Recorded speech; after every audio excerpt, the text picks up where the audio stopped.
Hello friends, welcome to GS civil. कैसे हैं आप सभी? आई होप अब आप लोगों ने मेंस की तैयारी शुरू कर दी होगी। ठीक है, कट ऑफ काफ़ी खेल लिया होगा। कल से आप लोग लगे होंगे कहीं से जो है वो एग्जैक्ट कट ऑफ हमें मालूम चल जाए। ठीक है, लेकिन मैं फिर भी अभी वही कहूँगा कि भाई अगर 120 प्लस मार्क्स हैं तो आप लोग कृपया कर तैयारी शुरू कर दीजिए, चाहे आप किसी भी कैटेगरी के क्यों ना हो। ठीक है, क्योंकि अगर एग्ज़ाम सितंबर में होना है, आपके पास समय जो है वो बहुत ज़्यादा नहीं है मेंस के लिए। एक एक दिन जो है वो क्रूशियल है।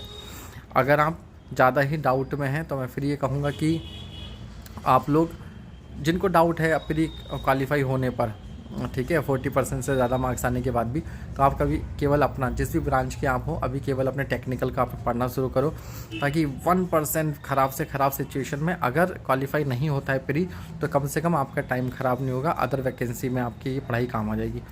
लेकिन अगर आपने तैयारी शुरू नहीं की अभी और फिर अगर आपका प्री क्वालिफाई हो जाता है तो फिर आप पछताते रहेंगे, गिल्ट में रहेंगे और आपका आगे भी पढ़ाई का मन नहीं रहेगा।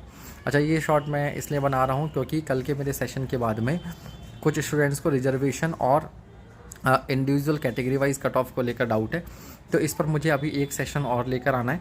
एक्चुअली शायद हो ये रहा है यूपीपीएससी की वैकेंसीज़ में कि स्टूडेंट्स को उनकी रेस्पेक्टिव कैटेगरीज़ में ही कन्फाइन कर दिया जा रहा है। मतलब SC ST सभी को केवल उनकी कैटेगरी में, OBC को अब अगर मान लो 60-70% OBCs हैं तो उनको 27% जो उनकी सीट्स हैं उनके अगेंस्ट, और अनरिजर्व्ड जो कि सबके लिए ओपन होता है तो वो ओपन टू ऑल होना चाहिए, लेकिन वहाँ शायद केवल जनरल कैटेगरी के स्टूडेंट्स को लिया जा रहा है। और यही वजह है कि OBC वाले कैंडिडेट जो है वो क्योंकि एक लिमिटेड बाउंड्री में 27% वाली बाउंड्री में क्योंकि सिमट गए हैं और नंबर ऑफ़ स्टूडेंट्स ज़्यादा हैं, ठीक है, इसलिए उनका कट ऑफ ज़्यादा जा रहा है। ठीक है, तो मैं सोच रहा हूँ इस पर एक आध दिन में एक डिटेल्ड सेशन ले आता हूँ। अभी थोड़ा सा टाइम की कंस्टेंट है, नहीं तो मैं आज ही लाइव आ जाता।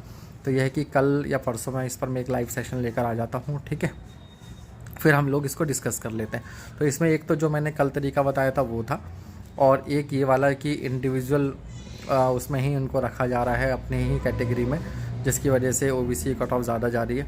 तो इसके क्या परम्यूटेशन कॉम्बिनेशंस बन रहे हैं, क्या क्या पॉसिबिलिटीज़ हैं, एग्जैक्ट तो आयोग वाले ही बताएंगे, बट हम लोग इसको डिस्कस कर सकते हैं लाइव आकर। लेकिन मैं ये कहूँगा कि इन सब की वजह से आप लोग अपना टाइम ख़राब मत करो, आप लोग पढ़ाई करना शुरू कर दो। ये सारा काम हम लोगों पर, हमारे ऊपर छोड़ दो, हम लोग इसको देखते रहेंगे। जहाँ से वेरीफाई करना होगा करवाना होगा, ठीक है, एनालिसिस करनी होगी, उसको देखकर हम लोग बता देंगे आपको कि किस तरीके से चीज़ें डिसाइड होती हैं। बट फ़िलहाल तो आप लोग अब पढ़ाई करो। अगर 40% से ऊपर मार्क्स आ रहे हैं आपके जनरल OBC में और SC ST में 35 से ऊपर, ठीक है, फ़िलहाल केवल और केवल पढ़ाई पर ध्यान दीजिए, एक दिन भी बर्बाद मत कीजिए। ठीक है, नहीं तो बाद में आपको जो है वो रिग्रेट होगा। ठीक, चलिए तब पढ़ाई कीजिए। Thank you.